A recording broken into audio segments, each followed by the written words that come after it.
فيا عباد الله أوصيكم وإياي أولا بتقوى الله. فقال الله تعالى في القرآن العظيم ومحكم التنزيل: أعوذ بالله من الشيطان الرجيم. بسم الله الرحمن الرحيم. لقد كان لكم في رسول الله أسوة حسنة لمن كان يرجو الله واليوم الآخر وذكر الله كثيرا. صدق الله العظيم. இந்த பாரிய பிரபஞ்சத்தை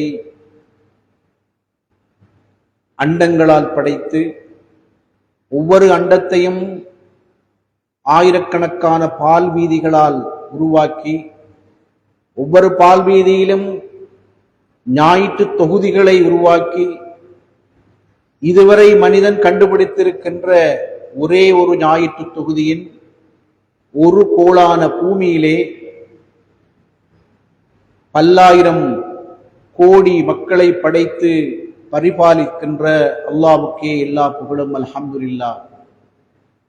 மனித குலம் இருளில் தடுமாறிக் கொண்டிருந்த காலத்திலே நேர்வழி எனும் ஒளிவிளக்கை சுமந்து வந்து மனித குலத்திற்கு ஒரு மகத்தான வழிகாட்டியாக வாழ்ந்து சென்ற ஸல்லல்லாஹு அலைஹி வஸல்லம் அவர்கள் மீதும் அன்னாரை பின்தொடர்ந்தவர்கள் மறுமை வரை பின்தொடர இருக்கின்ற அனைத்து நல்லடியார்கள் மீதும் என்றென்றும் சாந்தியும் சமாதானமும் உண்டாவதாக.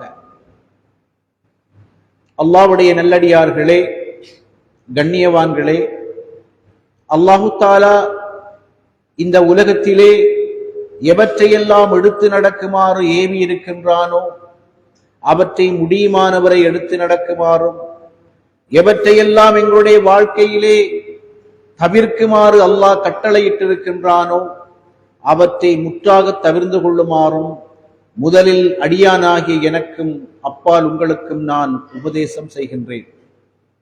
கண்ணியத்துக்குரிய சகோதரர்களே, ஒரு மனிதன் அவனுடைய வாழ்வினுடைய இறுதி இலக்கு அவன் சொர்க்கத்தை அடைவது. சொர்க்கத்தை அடைய வேண்டும் என்றால் 7 அடிப்படையான நிபந்தனைகளை அவன் இந்த உலகத்திலே பூர்த்தி செய்திருக்க வேண்டும் என்று இஸ்லாமிய அறிஞர் பெருந்தகைகள் சொல்கிறார்கள். ஒன்று, அவன் கண்டிப்பாக முஸ்லிமாக இருக்க வேண்டும். நல்லமல்கள் செய்கின்ற முஸ்லிம் அல்லாத ஒருவர் சுவர்க்கம் செல்ல மாட்டார் என்பதை ஹதீஸ்களூடாக நாங்கள் கூறுகிறோம்.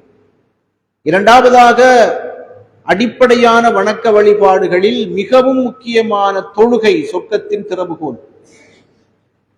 மூன்றாவதாக, நாங்கள் செய்கின்ற அடிப்படையான வணக்கமாகட்டும் நவாஃபில்களாகட்டும் அனைத்தினுடைய அடிப்படை குறிக்கோள் இஹ்லாஸ் என்ற மன தூய்மை இருக்க வேண்டும். நான்காவது, இணை வைப்பு உள்ளிட்டு பெரும் பாவங்களை விட்டும் ஒரு முஸ்லிம் தவிர்ந்திருக்க வேண்டும். ஐந்தாவதாக, தௌபா, எங்களுடைய பாவங்களை அல்லாஹ் மன்னித்தால் மட்டும்தான் நாங்கள் சொர்க்கம் செல்லலாம். ஆறாவதாக, சக மனிதர்களுடைய உரிமைகளை ஹுக்கூக்குகளை நாம் பாதுகாத்த நிலையிலேதான் இந்த உலகத்தில் வாழ்ந்து மரணிக்க வேண்டும். அது இஸ்லாத்தை பொறுத்த மட்டிலே மிகவும் விரிவான ஒரு பகுதி. ஏழாவது, வாழக்கூடாது.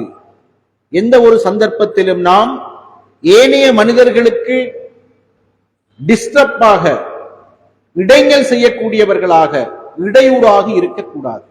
ஸல்லல்லாஹு அலைஹி வஸல்லம் அவர்கள் சொன்னார்கள், மிகச்சிறந்த முஸ்லிம் யார் என்றால் அவனுடைய கரங்களாலும் அவனுடைய நாவினாலும் அடுத்த முஸ்லிம் பாதுகாப்பு பெற வேண்டும்.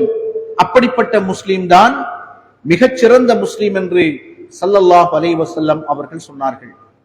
இன்னக லஅலா ஹுல்கின் அதீம். ஸல்லல்லாஹு அலைஹி வஸல்லம் அவர்களை பார்த்து அல்லாஹ் சிலாகிக்கின்றான், நபியே, நிச்சயமாக நீங்கள் மகத்தான ஒழுக்கம் உள்ளவராக, பண்பாடு உள்ளவராக இருக்கின்றீர்கள்.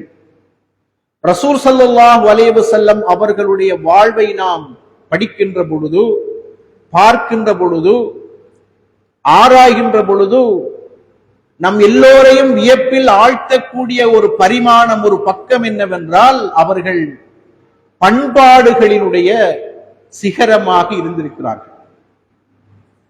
ஒழுக்கம் ஒன்று, அந்த ஒடுக்கத்தோடு இணைந்த பண்பாடுகள் என்பது இன்னொன்று. எதை நாம் வாழ்வில் செய்யக்கூடாது, எதை செய்ய வேண்டும் என்பது ஒழுக்கம். பொய் பேசக்கூடாது, உண்மை பேச வேண்டும். அதைத்தான் ஒழுக்கம் என்று சொல்கின்றோம். அன்புக்குரிய சகோதரர்களை, டிசிப்ளின் என்று சொல்லக்கூடிய ஒழுங்கு கட்டுப்பாடுகள், பண்பாடுகள், அஹ்லாக்குகள், ஆதாபுகள் என்று சொல்லப்படக்கூடியவை சில வேளைகளில் ஒழுக்கங்களை விடவும் விரிவான ஒன்று. அந்த பண்பாடுகளின் முன்மாதிரியாக இறை தூதர் ஸல்லல்லாஹு அலைஹி வஸல்லம் அவர்கள் வாழ்ந்திருக்கிறார்கள். எங்களுடைய இன்றைய சமகால முஸ்லிம் சமூகத்திலே இல்லாத, மறைந்திருக்கின்ற, காணாமல் போயிருக்கின்ற ஒரு பரிமாணம் தான் இந்த பண்பாடுகள். இஸ்லாம் என்பது பண்பாடுகளின் மார்க்கம். எங்களுடைய வாழ்வு முழுவதும் அந்த பண்பாடுகள் பற்றி படர வேண்டும், நாம் அவற்றை பின்பற்ற வேண்டும். அதை மிக விரிவாக இறை தூதர் ஸல்லல்லாஹு அலைஹி வஸல்லம் அவர்களுடைய வாழ்விலே நாங்கள் பார்க்கின்றோம்.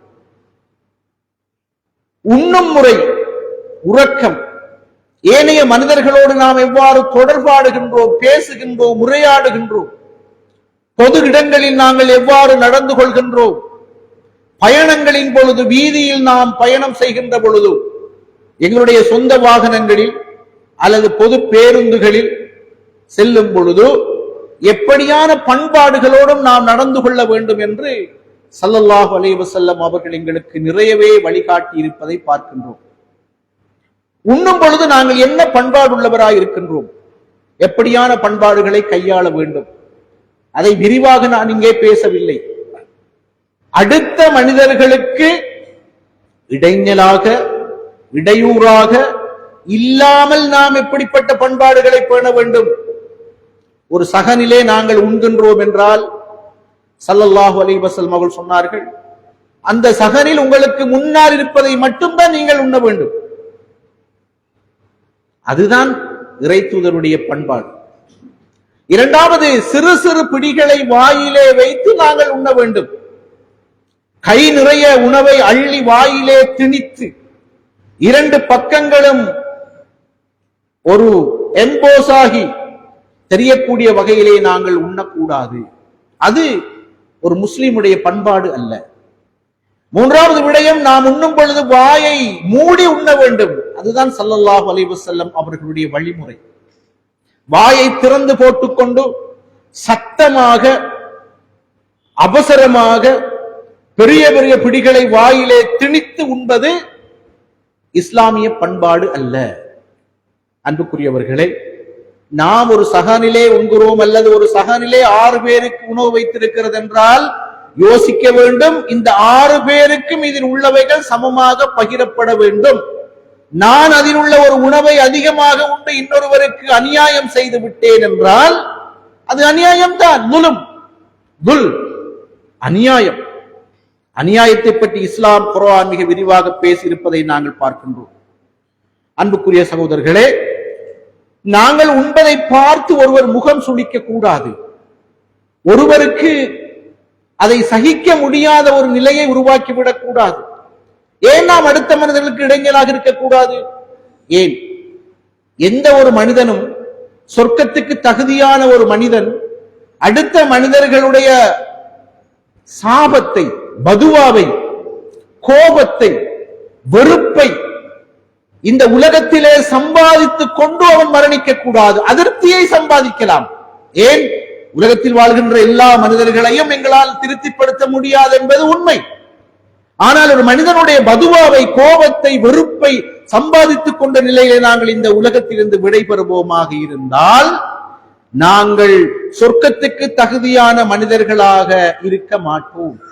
இதைத்தான் ஸல்லல்லாஹு அலைஹி வஸல்லம் அவர்களுடைய வாழ்விலே நாங்கள் பார்க்கின்றோம். இரண்டாவது விடயம், எங்களுடைய உறக்கம்.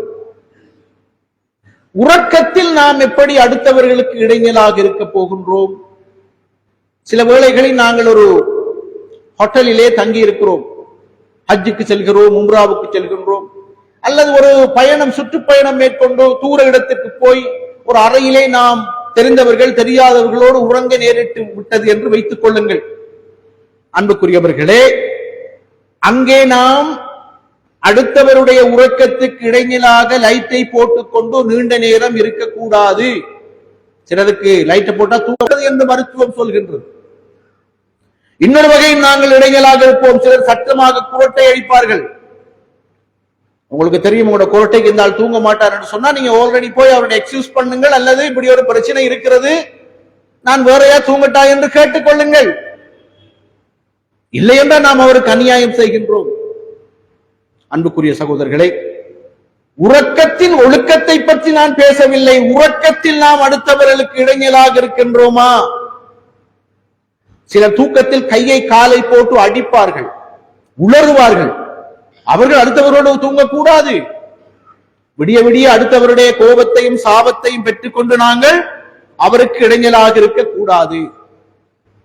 இப்படி உறக்கத்தில் நாம் அடுத்தவர்களுக்கு இடைஞ்சல் இல்லாமல் வாழ வேண்டும். மூன்றாவது விடயம், பயணத்தின் பொழுது நாங்கள் பின்பற்ற வேண்டிய ஒழுக்கங்கள், பண்பாடுகள். இந்த விடயத்திலே நாங்கள் மிகவுமே பலவீனமாக இருக்கிறது எங்களுடைய சமூகம். நாங்கள் எங்களுடைய சொந்த வாகனங்களிலே பயணம் செல்கின்றோம் என்று வைத்துக் கொள்ளுங்கள். இஸ்லாம் எங்களுக்கு சொல்லித் தருகின்ற பண்பாடுகள், மெச்சூரிட்டி என்ன? முதலாவது, வீதியிலே வீதி சட்டங்கள் இருக்கின்றன. அந்த சட்டங்களை பின்பற்றுவது முதலாவது பண்பாடு. பண்பட்டவன், ஒரு மெச்சூர்ட், ஒரு கல்ச்சர், ஒரு சிவிலைஸ்ட் பர்சன் என்பவன் முதலில் சட்டங்களை மதித்து நடப்பான். சட்டங்களை மதித்து நடக்காதவன் பண்பாடு அற்றவன், நாகரிகம் அடையாதவன், முதிர்ச்சியற்றவன், சந்தேகம் இல்லை. ஆகவே அந்த சட்டங்களை நாங்கள் மோட்டார் பைக் ஓடுகிறோம், ஹெல்மெட் போட்டு ஓடுங்கள். லைசன் இல்லாவிட்டால் ஓட வேண்டாம். இந்த நாடு நாங்கள் சொல்கிறோம் தாருல் அஹ்த் என்று சொல்கின்றோம். மறைமுகமாக இந்த நாட்டினுடைய இஸ்லாம் அல்லாத அரசாங்கத்தோடு நாங்கள் ஒரு ஒப்பந்தம் செய்து கொண்டு வாழ்கின்றோம். என்ன சட்டம், என்ன ஒப்பந்தம்? நிர்வாக சட்டங்கள், வீதி சட்டங்கள், கல்வி சட்டங்கள், இப்படியான சட்டங்களை எல்லாம் நாங்கள் மதித்துக் கொண்டுதான் இந்த நாட்டிலே வாழ்கிறோம் என்று ஒரு ஒப்பந்தத்தோடு வாழ்கின்றோம். இமாம் ஷாஃபி ரஹ்மஹுல்லாஹ் அவர்கள் சொல்வது போல இது தாருல் அஹ்த், ஒப்பந்த நாடு. அன்புக்குரியவர்களே, அது முக்கியமான ஒரு பண்பாடு. இரண்டாவது, நாங்கள் அளவுக்கு அதிகமான வேகத்திலே பாதையில் வண்டியை செலுத்த வேண்டியதில்லை. கண்டறிந்த எல்லோரையுமே நாங்கள் முந்திச் செல்ல வேண்டியதில்லை. அது பண்பாடு இல்லை. முந்திச் செல்வதற்காக சில இரவு வேளைகள் என்ன செய்வார்கள்? ஹெட்லைட்டை போட்டு போட்டு ஆஃப் பண்ணுவார்கள். முன்னால் போறவனே விலகு, அவனுக்கு முன்னால் போறவன் விலகினாத்தானே இவன் விலகுவான் என்று யோசிப்பதில்லை. நீங்கள் மலேசியா போன்ற நாடுகளுக்கு, கோலாலம்பூருக்கு போய் பாருங்கள், ஹார்ன் சத்தம் அங்கே உங்களுடைய காதுகளுக்கு கேட்காது. கேட்டால் அது 100ல் 1, 1000ல் 1 தான். இங்கே என்ன நடக்கிறது? ஹோனை அடிச்சு கொண்டுதான் ஓடுகிறார்கள். விகாரமான ஹோன், டோன், அதோட டோனை பார்த்தா விகாரம். ஹோன் அடிப்பது பண்பாடு அல்ல. ஒரு வாகனம் டிராபிக்கிலே நிற்கிறது, 50 வாகனம் நிற்கிறது, 50வது நிற்கிறவன் 49வது நிற்கிறவன் ஹோன் அடிச்சு கொண்டே இருக்கின்ற ஒரு நாட்டில் நாங்கள் வாழ்கிறோம். அன்புக்குரியவர்களே, அது இஸ்லாமிய பண்பாடு அல்ல. நாங்கள் சுற்றுச்சூழலை மாசுபடுத்துகின்றோம், ஒலியினால் மாசுபடுத்துகின்றோம். அது பண்பாடு அல்ல. நமக்கு யோசிக்க வேணும். அல்லாஹ் தஆலா நமக்கு பகுத்தறிவை தந்திருக்கிறார். நாங்கள் யோசிக்க வேண்டும். முன்னால் இருக்கின்ற வாகனங்கள் நகர்வதற்கு ஒரு தடை இருக்கின்றது. அவர்கள் நகர்ந்தால் நான் நகரலாம். ஏன் அநியாயமாக ஹோன் அடிக்க வேண்டும்?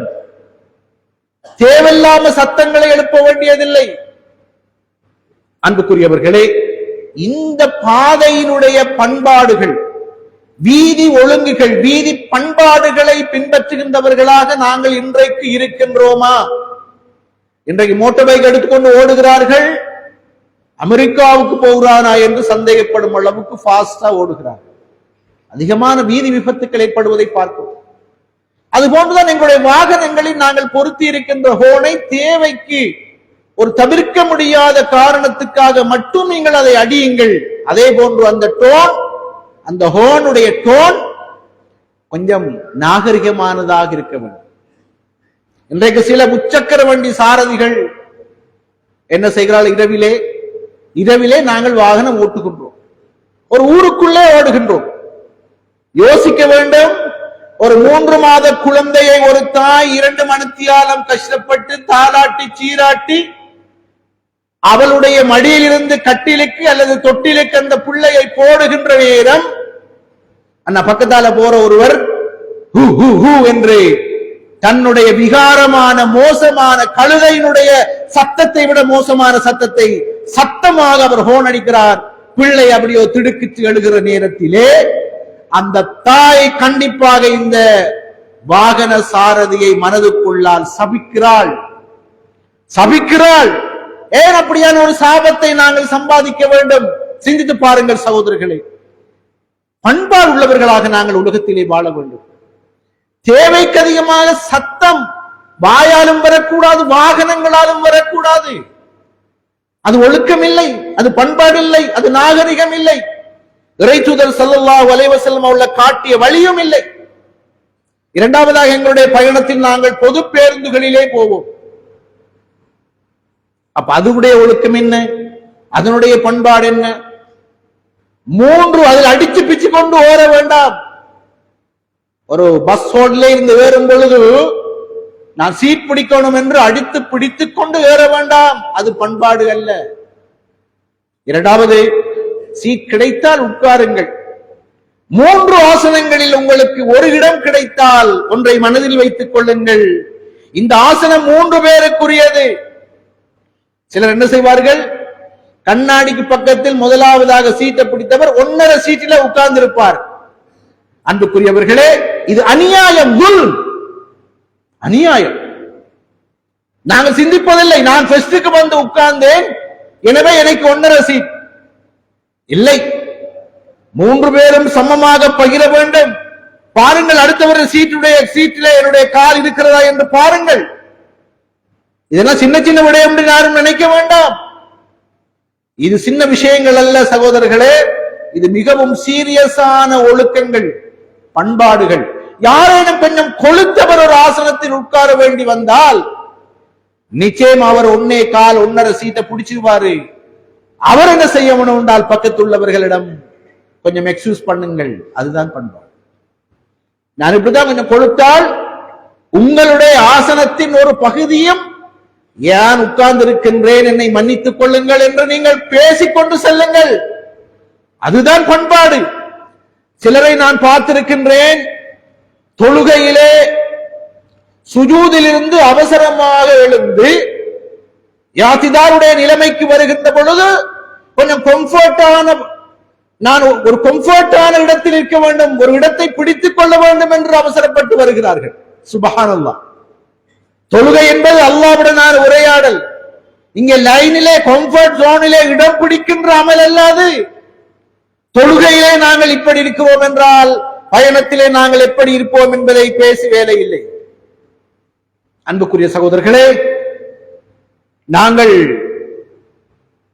பொது பேருந்துகளிலே பயணிக்கின்ற பொழுது அடுத்தவருக்கு இடையூறு இல்லாமல் பாருங்க.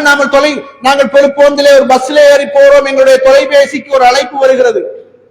அப்பொழுது எங்களுடைய தொலைபேசியில் நாங்கள் எப்படி நடந்து கொள்ள வேண்டும்? நாங்கள் 3 பேர் நடுவிலே ஒரு ஆள் உட்கார்ந்து கொண்டிருக்கிறார், அவருடைய டெப்பிலே வாட்ஸ்அப் பார்த்துக் கொண்டிருக்கிறார், அவருடைய ட்ரவுசர் பாக்கெட்டிலே இன்னொரு போன் அலறுகின்றது, அதை கையிலே எடுக்கிறார். எடுத்து உடனடியாக அவர் ஆன்சர் பண்ணவில்லை, அதை பார்த்து கொண்டே இருக்கிறார். கடன் கேட்டவன், கடன் கொடுத்தவன், கடன் வாங்கினவன், செக் மாறாதவன், இவனுக்கு ஒரு பொய் சொல்லணும், என்ன சொல்றேன்னு இதை பார்த்து கொண்டிருக்கிறாரு. 2 பக்கத்திலும் உள்ளவர் இவரை முறைத்து பார்த்துக் கொண்டிருக்கிறார். முதலாவதாக பஸ்ல போகிற நேரம் யாரும் சகோதரர்களே விகாரமான ஒரு துள்ளல் பாட்டு, அது பொதுவாகவே நீங்கள் உங்களுடைய போனிலே போட்டுக் கொள்ள வேண்டாம். துள்ளல் பாட்டை போடுபவன் பண்பாடற்றவன், அது ஒரு முஸ்லிமுக்கு அழகான பண்பு அல்ல. 2வது, அதனுடைய சவுண்டை நீங்கள் பஸ்ல போகக்குள்ளே நன்றாக குறைங்கள், வைப்ரேஷன்ல போடுங்கள்.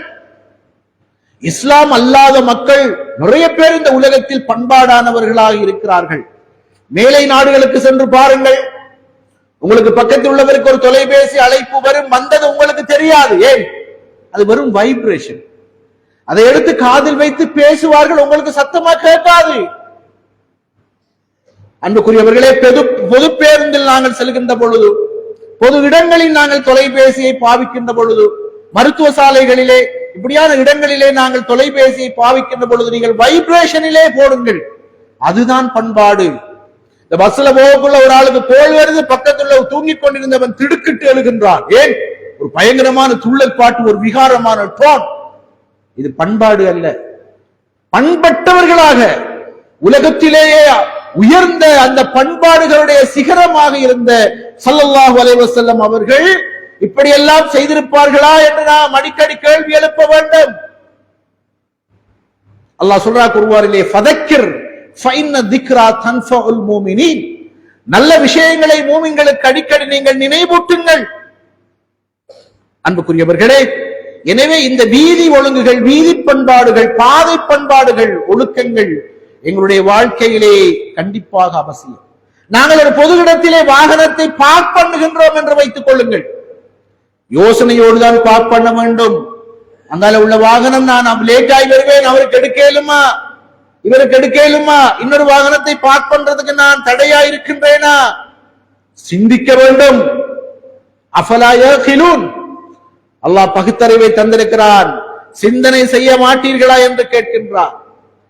நான்காவது முக்கியமான ஒரு விடயம், நாங்கள் பண்பாடுகள் பேண வேண்டிய ஒரு விடயம் தான் அடுத்த மனிதர்களோடு நாங்கள் எவ்வாறு பேசுகின்றோம், எவ்வாறு உரையாடுகின்றோம், எவ்வாறு கம்யூனிகேட் பண்ணுகின்றோம். ரெண்டு வகையிலே நாங்கள் உரையாடுகிறோம். ஒன்று தொலைபேசியிலே உரையாடுகின்றோம். அன்புக்குரியவர்களே, ஒருவருக்கு தொலைபேசி அழைப்பை எடுப்பதற்கு ஒரு பண்பாடு இருக்கிறது. எந்த நேரத்தில் நான் எடுக்கின்றேன்? இரவு 10 மணிக்கு பிறகு எடுக்கின்றேனா என்றால், அவர் 10 மணிக்கு பிறகு முழித்துக் கொண்டிருப்பவராக இருந்தால் எடு, இல்லை என்றால் எடுக்க வேண்டாம். எடுத்த உடனேயே தடவுடன் கதைத்துக் கொண்டு போக வேண்டாம். உங்களோடு இப்பொழுது என்னால் 2 நிமிடங்கள் பேச முடியுமா என்று கேட்டு அனுமதி பெற்று பேசுங்கள். பேச்சினுடைய ஒழுக்கங்களை பற்றி நான் பேசவில்லை. இங்கே நமது உரையாடல்களும் கம்யூனிகேஷன்களும் அடுத்தவர்களுக்கு இடைஞ்சலாக இருக்கக்கூடாது என்ற கண்ணோட்டத்திலே நான் பேசிக் கொண்டிருக்கின்றேன். அன்புக்குரியவர்களே, முதலாவது விடயம் பேசுவதற்கான நேரம் பொருத்தமா, இரண்டாவது அனுமதி பெற்று பேசுங்க, மூணாவது சுருக்கமாக பேசுங்க. தொலைபேசியில எடுத்தால் ஈரான் அமெரிக்க போர்ல இருந்து காசாவுக்கு வந்து மேற்குக்கரை போய் கல்லலியாக்கு வருவார்கள். அங்க கேட்டுக்கொண்டிருக்கிறவருடைய காது பழுதா போய் டேட்டாவும் முடிஞ்சிடும். அப்படி பேச வேணாம். அது பண்பாடு அல்ல. சுருக்கமாக என்ன விஷயத்தை பேச வந்தீர்கள் அதை மட்டும் பேசுங்கள். சத்தத்தை குறைத்து பேசுங்கள். ஹலோ என்கிறாரு, போனை வச்சு போட்டு கேட்ட சொன்னாலும் அங்கால உள்ளாலும் கேட்கும், அவ்வளவு சத்தம். அப்படி சத்தமா போன்ல பேச தேவையில்லை. இறை தூதர் ஸல்லல்லாஹு அலைஹி வஸல்லம் அவர்கள் சொன்னார்கள், நீங்கள் ஒரு மனிதனோடு உரையாற்றும் பொழுதோ அந்த ஒரு மனிதனுக்கு கேட்கக்கூடிய அளவுல மட்டும் வலியும் சில பேசுங்க. முன்னால் உள்ளவன் செவிடன் என்று நினைச்சு கொண்டு பேச வேண்டாம். வெளில பேசுங்க. அதான் பண்பாடு. 3 பேருக்கு பேசுறீங்களா, அந்த வலியும் சில பேசுங்க. அளவுக்கு அதிகமாக சத்தங்களை உயர்த்த வேண்டாம். லா தர்ஃபவு அஸ்வாத்தக்கும். நபிகள் நாயகம் ஸல்லல்லாஹு அலைஹி வஸல்லம் அவர்களுக்கு முன்னால் சஹாபாக்கள் எப்படி பேச வேண்டும் என்று குர்ஆன் கற்றுக் கொடுக்கிறதே. சத்தத்தை உயர்த்தி பேச வேண்டாம். கணக்கான வலியும் சில பேசுங்க. அளவுக்கு அதிகமாக சத்தத்தை உயர்த்த வேண்டாம். அன்புக்குரியவர்களே, ஆகவே தொலைபேசியிலான உரையாடல் மிகவும் பண்பாடுள்ளதாக இருக்க வேண்டும். நேரடியாக நாங்கள் உரையாற்ற போகின்றோம். அப்பொழுதும் நாம் அவரை மிக நெருக்கமாக நெருங்கி உரையாட போகின்றோம். அன்புக்குரியவர்களே, நாங்கள் மனிதர்களை நெருங்குகின்ற பொழுது அவர்களுக்கு இடையூறாக இடைஞ்சலாக இல்லாமல் இருப்பதை உறுதிப்படுத்தும் முக்கியமான ஒரு விடயம், சிலருடைய உடல் பொதுவாகவே கொஞ்சம் சூடுபட்டாலும் வியர்க்கும். ஒரு துர்நாற்றம் அந்த வியர்வையிலே வரும். அந்த வியர்வையின் துர்நாற்றம் அடுத்தவர்களுக்கு இடையூறு இடைஞ்சல் சந்தேகம் இல்லை.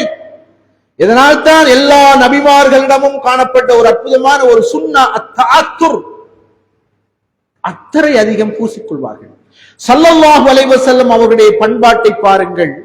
நபிகள் நாயகம் ஸல்லல்லாஹு அலைஹி வஸல்லம் அவர்கள் ஒரு இடத்திற்கு வந்து அந்த இடத்தை விட்டு நகர்ந்ததற்கு பிறகும் அவர்களுடைய அந்த அத்தருடைய வாசனை அந்த இடத்திலே வீசும் என்று ஹதீஸ்களிலே நாங்கள் பார்க்கின்றோம். படுமோசமான துர்நாற்றத்தோடு நாங்கள் மனிதர்களோடு மிக நெருக்கி உறவாட நுழைகின்ற பொழுது அவர்களுக்கு சொல்ல முடியாத ஒரு சங்கடம் மனதிலே இருக்கும். இந்த ஆளுகிட்ட ஏன் இவ்வளவு மாசமா இருக்குதே, இவர் குளிக்க மாட்டாரா, ஒரு மனம் பூச மாட்டாரா என்று அவர் யோசிக்கிற அளவுக்கு நமது நடத்தை இருக்கக்கூடாது. அதுக்குதான் இறை தூதர் ஸல்லல்லாஹு அலைஹி பண்பாட்டை பாருங்கள். என்ன, வியர்வை நாத்தம் வரக்கூடாது, அத்தரை அதிகம் பயன்படுத்தினார்கள். அதுபோன்றுதான் நாங்கள் நெருங்கி உரையாட போகின்றோம். சிலருக்கு அசாதாரணமாக வாயிலிருந்து ஒரு துர்நாற்றம் வரக்கூடும். அவர்கள் என்ன செய்ய வேண்டும்? அடிக்கடி பிரஷ் பண்ணிக்கொள்ள வேண்டும். ஸல்லல்லாஹு அலைஹி வஸல்லம் சொன்னார்கள், என்னுடைய உம்மத்திற்கு கஷ்டம் இல்லை என்று இருந்திருந்தால் நான் ஒவ்வொரு தொழுகைக்கு முன்பாகவும் அவர்களை மிஸ்வாக் செய்வதற்கு தூண்டி இருப்பேன், கடமையாக்கி இருப்பேன் என்று ஸல்லல்லாஹு அலைஹி வஸல்லம் அவர்கள் சொன்னார்கள். இதுகள் தான் பண்பாடுகள். இது மனிதனுடைய வாழ்விலே ஒரு மகத்தான இடம் வகிக்கின்ற விடயங்கள் இவை. எங்களுடைய உரைகள், உரையாடல்கள், அதுபோன்று எங்களுடைய உறக்கம், எங்களுடைய உணவு பழக்கம், இவை ஒவ்வொன்றிலும் நாம் யாருக்கேனும் இடைஞ்சலாக இருக்கின்றோமா என்பதை நாங்கள் கண்டிப்பாக கவனத்திலே கொள்ள வேண்டும். ஐந்தாவது ஒரு முக்கியமான விடயம் தான் அன்புக்குரிய சகோதரர்களே, பொது இடங்களில் நாங்கள் எவ்வாறு நடந்து கொள்கின்றோம். ஒரு மருத்துவ சாலைக்கு செல்கின்றோம், ஒரு விமான நிலையத்துக்கு செல்கின்றோம், ஒரு பிரதேச செயலகத்துக்கு செல்கின்றோம். இந்த இடங்களில் நாங்கள் எவ்வாறு நடந்து கொள்ள வேண்டும்? அவசரப்பட்டு நிதானம் இழந்து என்னுடைய வேலையை நான் குயிக்கா முடித்துக் கொண்டு ஓட வேண்டும். நீங்கள் ஒரு சலூனுக்கு சென்றால் சலூன்காரனிடம் தொலைபேசியில் அழைத்து நான் வருகிறேன், வந்தவுடனே எனக்கு வெட்டி விடுவாயா என்று கால் பண்ணி கொண்டு போக வேண்டாம். அது பண்பாடல்ல. ஏன், அங்கே 5 பேர் லைன்ல காத்து கொண்டிருக்கிறாள், உட்கார்ந்து கொண்டிருக்கிறாள் 9 மணியிலிருந்து. இவர் பெரிய ஹாஜியார் கால் பண்ணிட்டு போன உடனே அவருக்கு வெட்டுட்டாச்சு. இது என்ன பண்பாடு? இது என்ன நாகரிகம்? இது என்ன கலாச்சாரம்? இஸ்லாத்தில் அப்படி இல்லை. மருத்துவ சாலைக்கு சென்றால் நம்பர் எடு, ஓபிடியில ஒன்று நம்பருக்கு தான் நீ போகணும். இந்த லைன்ல முந்தி கொண்டு போறது, ஏதாவது அவனுக்கு இவனை கொடுத்து, இதெல்லாம் இஸ்லாமிய பண்பாடுகள் இல்லை. உங்களுக்கு அவசரமாக காட்ட வேண்டும் என்றால் அதை அங்கிருக்கிற நேர்ஸிடம், அதிகாரிகளிடம் அனுமதி பெற்று போங்கள், அது வேறு பண்பாடு. அதை விடுத்து நாங்கள் அங்கே அவசரமாக, நான் சமீபத்திலே விமான நிலையத்தில் ஒரு காட்சியை கண்டேன். அன்புக்குரிய சகோதரர்களே, உம்ராவுக்கு சென்று வந்த எங்களுடைய சமூகத்தை சேர்ந்த கொஞ்சம் பேரு அவரோட பேக்கேஜ் அந்த பெல்ட்ல இருந்து எடுக்கிறதுக்கு போறாங்க. எப்படி போறாங்க? அவரோட பேக்கேஜ் இன்னும் வரல, பெல்ட்டை சுத்தி அப்படியோ நிக்கிறாங்க. அங்கே வந்து கொண்டிருக்கின்ற பேக்கேஜ் உடைய உடைமையாளர்கள் அதை எடுப்பதற்கு முயல்கிறார்கள். ஆனால் இவர்கள் இடையில் நின்று கொண்டு அவர்களுக்கு டிஸ்டர்ப் ஆக இருக்கிறார்கள். தூரத்திலிருந்து பார்த்தா உண்ட பேக்கேஜ் வரும், அப்ப நீ கிட்ட வந்து எடு. இவர் மொச்சு கொண்டிருக்கிறாங்க, இவனோட பேக்கேஜ் ஒன்றும் வரல. வந்த பேக்கேஜை எடுக்கிறவனுக்கு அடுத்தவனுக்கு இடம் கொடுக்காமல் இருக்கிறார்கள். அன்புக்குரியவர்களே, உங்களுக்கு நீங்கள் ஹஜ் செய்கின்ற பொழுது ஹஜருல் அஸ்வதை கல்லை முத்தமிட வாய்ப்பு கிடைக்கவில்லையா, நெரிசலா, மாற்று வழிகளை பாருங்கள். அவனை தள்ளி கொண்டு போய் அதை முத்தமிட வேண்டாம் என்று ஸல்லல்லாஹு அலைஹி வஸல்லம் அவர்கள் சொல்லி இருக்கிறார்கள். ஒரு மனிதனுக்கு இடைஞ்சலாக இருப்பது ஹராம். ஹஜருல் அஸ்வத் கல்லை முத்தமிடுவது சுன்னா. முதலாவது நாம் செய்ய வேண்டியது என்ன? ஹராத்தை தவிர்க்க வேண்டும். அன்புக்குரியவர்களே, இப்படி எங்களுடைய வாழ்வில் நாங்கள் ஏராளமான விடயங்கள் இருக்கின்றன. சிலரை பார்த்தால் வீதியில போகிற நேரம் காரி காரி துப்புவார்கள். அந்த காரல்லை அடுத்தவர்களுக்கு சத்தம் போட்டு காருவார்கள். பண்பாடு அல்ல. பள்ளிக்குள்ள வந்து பள்ளிக்குள்ள இந்த ஜன்னலால வெளியே துப்புவார்கள். பண்பாடு அல்ல. ஒரு ஆள் தொழுது கொண்டிருப்பார், முன்னால போவார்கள். பண்பாடு அல்ல. வீதிகளிலே நாங்கள் குப்பைகளை கொட்டுகின்றோம்.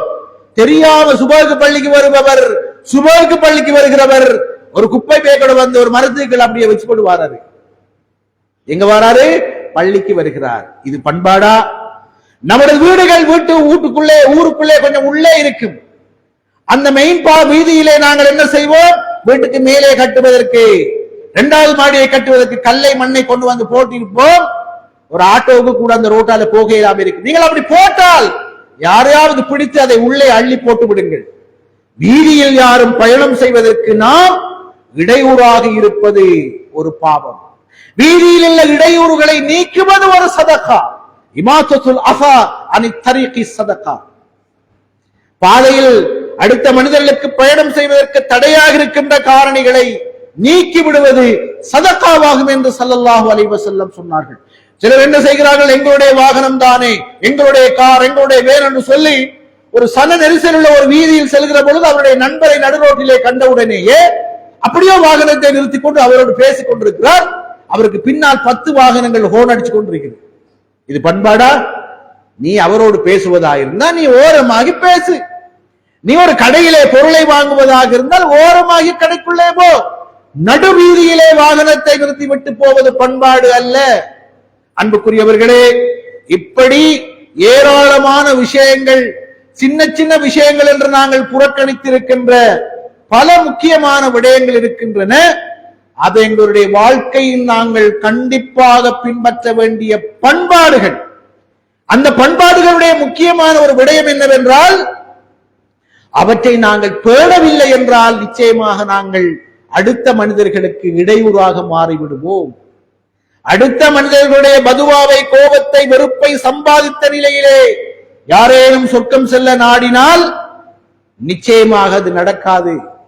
பண்பாடுகளின் ஊடாக நாம் அடுத்தவர்களுடைய இத்தகைய பதுவாக்களையும் சாபங்களையும் கோபங்களையும் தவிர்த்து யாருக்கும் இந்த உலகத்திலே ஒரு இடையூறாக வாழவில்லை, இடைஞ்சல் கொடுப்பவனாக வாழவில்லை என்பதை ஒவ்வொருவரும் நாம் இந்த உலகத்திலே உறுதி செய்ய வேண்டிய கடப்பாடு எங்களுக்கு இருக்கின்றது.